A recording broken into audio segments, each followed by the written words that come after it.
नमस्कार दोस्तों। सबसे पहले आज जिस टॉपिक पे बात करने वाले हैं हम, वो ये है कि एग्ज़ाम के बाद मन क्यों नहीं पढ़ाई में लग रहा और क्या हमारे साथ दिक्कतें आ रही हैं। इतना सब कुछ हमें पता होने के बावजूद कि हमारे पास समय कम है पीसीएस प्री के लिए या आरओ मेंस के लिए, फिर भी हम पढ़ना क्यों नहीं चाह रहे और क्या होता है जो हम पढ़ाई में बैक नहीं आ पाते। और जो एग्ज़ाम जो लगा होता है ना गियर एग्ज़ाम से पहले कि बड़ी अच्छी पढ़ाई चल रही होती है, बढ़िया गाड़ी चल रही होती है, और उसके अचानक से जब हम गैप लेते हैं तो वापस आने में हमें क्यों मौत आ रही होती है। और हम फोन दिन भर स्क्रॉलिंग, दिन भर यूट्यूब और दिन भर ये सब चीज़ें करते करते अपना सिर्फ टाइम वेस्ट करते रहते हैं। आज हम इस पर बात करने वाले हैं। आप जानते हो कोई भी एग्जाम फेल करने के लिए आपको 3-4 चीज़ें 5-4 चीज़ें होनी ही चाहिए। आप में करते ही हो, इसीलिए आप हर एग्जाम में फेल होते हो, मैं या आप या कोई भी इंसान। सबसे पहले हम अपना टाइम वेस्ट करते हैं। कहाँ टाइम वेस्ट करते हैं? अननेसेसरी चीज़ों पे, जैसे कि दिन भर फोन स्क्रॉल करना। हमें पता है हमारे लिए पढ़ाई जरूरी है, पर हम वो पढ़ाई ना कर फोन देखेंगे, गप्पे लड़ाएंगे, कुछ भी करेंगे, लेकिन पढ़ाई नहीं करेंगे। जबकि हमारे पास दिन में बहुत सारा टाइम होता है। जब हम अपना टाइम मैनेज करें तो चीज़ें सारी उसमें फिट हो सकती हैं, लेकिन हमें क्या करना है? सिर्फ टाइम वेस्ट करना है। अपनी एनर्जी दूसरी जगहों पे खर्च करनी है जो हमारे लिए प्रोडक्टिव नहीं है।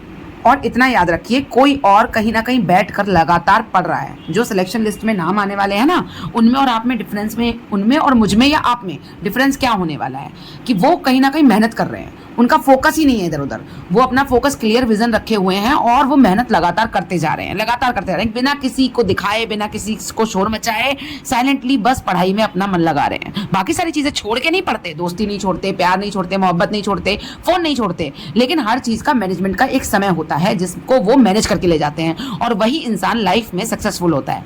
आप कुछ भी कर लो, लेकिन आपकी सक्सेस हमेशा से पीछे रहेगी अगर आप मैनेज नहीं कर पा रहे हो चीज़ों को। अगर आप जॉब को मैनेज नहीं कर पाए तो जॉब लेना आपके लिए बेकार है। लाइफ को मैनेज नहीं कर पाए, लाइफ आपकी हमेशा से बेकार रहेगी। तो मैनेजमेंट बहुत ज़रूरी है, ठीक है। स्किल्स को डेवलप करना मैनेजमेंट की, कि कैसे हम अपना टाइम यूटिलाइज करें, कैसे दोस्तों, सारी चीज़ों को, लाइफ में जो चल रही हैं, फैमिली, हर चीज़ को टाइम दें। जो जॉब करने वाले हैं वो जॉब के साथ कैसे पढ़ाई मैनेज करें, ठीक है। जो इंसान पूरा दिन पढ़ता है ना, जिसके पास जॉब भी नहीं होती, जो फुल टाइम एस्पिरेंट है, जिसे कहा जाता है फुल टाइम एस्पिरेंट, पूरा दिन, वो सबसे ज़्यादा वेस्टेज ऑफ टाइम करता है। क्योंकि जिसके पास जॉब है या जिसके पास गृहिणी है, जैसे उनके पास थोड़े से काम है, उन्हें पता है बच्चे भी देखने हैं, हस्बैंड भी देखना है, ससुराल भी देखनी है, तो वो अपने टाइम को ना बहुत कीमती समझती हैं। और जो फुल टाइम एस्पिरेंट होते हैं वो पता है क्या सोचते हैं? अरे अभी नहीं तो थोड़ी देर बाद। ये होता है, ये आपके साथ नहीं, मेरे साथ, सबके साथ होता है यार। Energies are spending on useless things, ठीक है। और सबसे और बड़ी कमी, हम रिवीजन नहीं करते। भाई जब टाइम ही मैनेजमेंट हमारा खराब है, वेस्टेज ऑफ टाइम है, तो रिवीजन के लिए टाइम कैसे मैनेज होगा? हम रिवीजन करना ही नहीं चाहेंगे। जब एंड टाइम आएगी तो हमें लगेगा सब पढ़ लें, अरे सब पढ़ लें। अरे एंड में सब पढ़ते हैं भाई, एंड में सब कोई पढ़ रहा होता है। तैयारी का डिफरेंस यहीं से क्रिएट होता है कि कौन कितना सीरियस है और कौन कितना कंटिन्यूसली पढ़ रहा है, और कौन पूरे साल कंटिन्यूसली थोड़ा थोड़ा थोड़ा करके गागर को भरता चला आया है, ना कि एक साथ गागर को भरने की उसने कोशिश की है। आप कंफ्यूज होते हो एग्जाम में क्वेश्चंस गलत होते हैं। कंफ्यूजन आता कहाँ से है? क्योंकि आप पूरे साल ढंग से मैनेज करके नहीं पढ़ते हो चीजों को, मल्टीपल टाइम रिवाइज नहीं कर पाते हो, एंड मोमेंट पे ही रिवीजन करके जाते हो, जो वहां पे रायता फैलता है। नई नई सोर्सेज को पढ़ते हो, जो पीडीएफ फ्लडेड होते हैं ना एंड मोमेंट पे, उनको उठाते हो और पढ़ना शुरू कर देते हो कि ये भी पढ़ लें, वो भी पढ़ लें, ये भी छूटा है, वो भी छूटा है। ये मैं अपनी कमियां बता रही हूँ। ये मैं ये नहीं कह रही कि सिर्फ आप ऐसा करते हो, ये मैं भी ऐसा करती हूँ। अगर मैं ऐसा नहीं करती तो आज मैं भी तैयारी में नहीं होती, ऑलरेडी सेलेक्टेड होती। सेलेक्ट करने वाला, सेलेक्ट होने वाला और सेलेक्ट ना होने वाला, यही बेसिक डिफरेंसेस हैं। आपको लग रहा नहीं बहुत बड़ी चीजें हैं, नहीं, कोई बहुत बड़ी चीजें नहीं है। सोर्सेज नहीं पता है क्या किसी को पढ़ने के?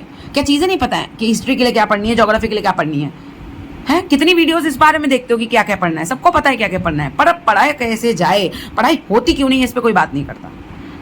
पढ़ाई ना करने का सबसे बड़ा कारण है हम टाइम को इतना वेस्ट करते हैं। हमारी अकाउंटेबिलिटी हमारे प्रति है, हमें पता है, मतलब सीरियस एस्पिरेंट होने के नाते हमें पता होता है कि हम टाइम वेस्ट कर रहे हैं, लेकिन फिर भी हम अपने आप को कंट्रोल नहीं कर पाते। And that is the main reason to fail. अब सबसे ज्यादा जरूरी क्या है? हो गई बकवास, बहुत सारा भाषण हो गया, इस भाषण से क्या मोटिवेशन आ जाएगा? नहीं आएगा।